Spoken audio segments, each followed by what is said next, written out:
Do people really believe that this is Nick Saban losing power? Every time Nick Saban asks if this is what we want college football to be, isn't it more of a warning? Now, what is Daniel talking about? If you've been out in left field over the past 48 hours, you may not know. Nick Saban did an interview, wide-ranging in nature, with the Associated Press, the AP. And I believe it was Ralph Russo. So Nick Saban had some interesting quotes. I picked this one out, but you could go read the whole thing if you want to. He's talking, of course, about NIL and transfer portal and stuff. So this, in part, is what Nick Saban had to say.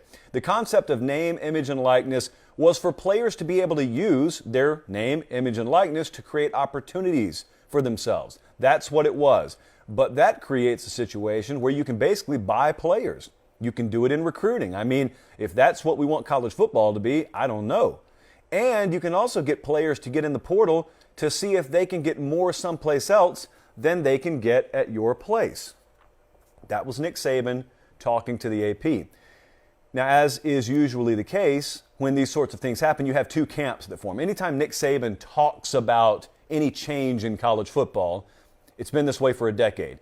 Anytime Saban talks about change in college football, you got two camps form. One is the more, I think, rational camp who says, this guy's pretty old, pretty wise, he's won, he's been around the block a time or 10, maybe we should listen to him. And then there's this other camp whose, I think, memory goes back about 15 seconds, and they say, uh-oh, he's threatened, uh-oh, he sounds scared to me. But then all you have to do, if your memory does jog back longer than 15 seconds, is remember all of the warnings, because that's exactly what that is, all the warnings he's given us in the past.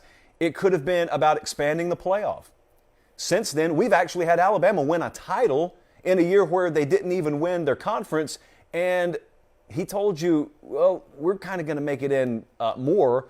Is this really what you want the sport to be? Because it's going to devalue bowl season. All that happened. Everything he said was going to happen, happened. It hasn't hurt Alabama in the least. He told you famously, is this what you want football to be, when the offensive evolution was happening? And a lot of the college coaches that were defensive-minded, they had a problem with the offensive lineman 3-yard downfield versus 1 yard, which is the rule in the pros, and the tempo-based offenses. And Nick Saban asked, is this what you want? And a lot of people were foolish enough to actually think a guy who can get his pick of any coach and any player in America, therefore run any scheme he wants to, was scared. He wasn't scared. He was telling you at the time, if you knew how to interpret it properly, I can do whatever I want to here.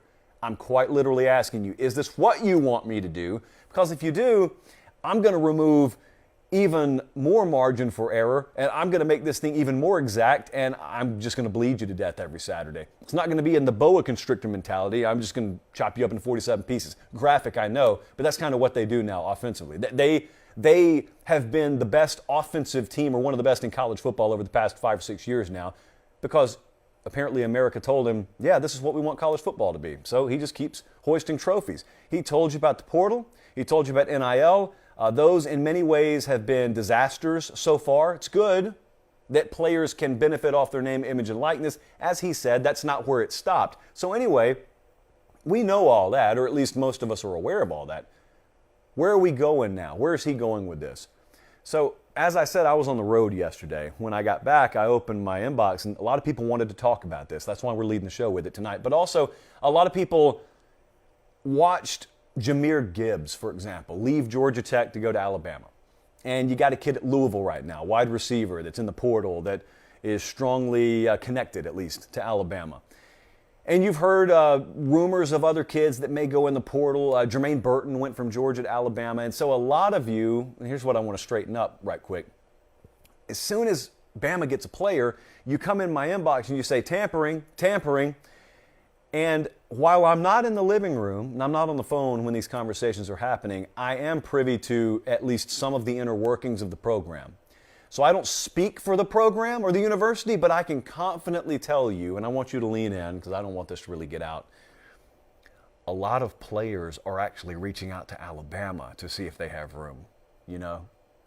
Would you believe it if I told you Nick Saban doesn't even have to leave his office? They don't have to even get on the phone. A lot of players come to them to ask them. I would be willing to pay money if the University of Alabama could give me a list of kids on other rosters, boys and girls, who have reached out to them asking, you got room for me?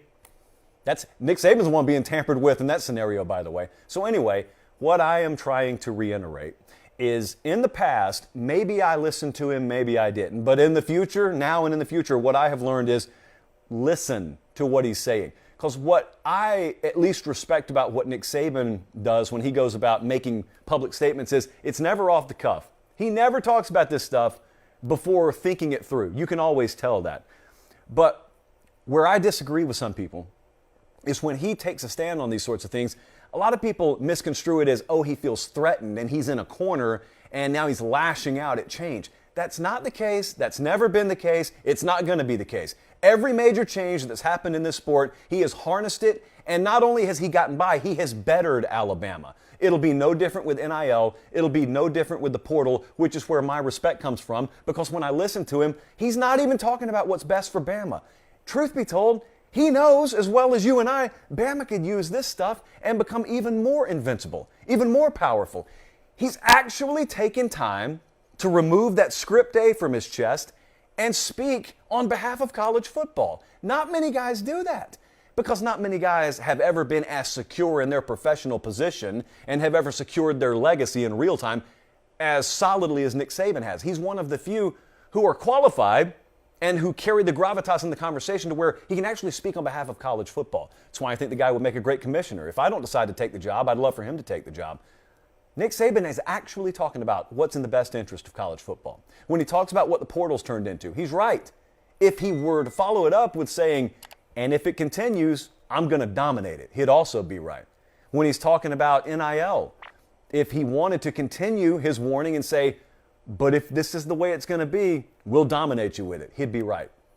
They're the best at everything. And so they're going to harness whatever you allow. He's asking, and I'm asking, and everyone else who really loves the sport should be asking, is this what's best for the sport? There's always the threat of lawsuit. You know, anytime you dare push back on these new progressive changes, according to some, in college football, there's always this threat of legal action. Well, now that the cat's out of the bag, you can't go back on it. You can't do this, you can't do that.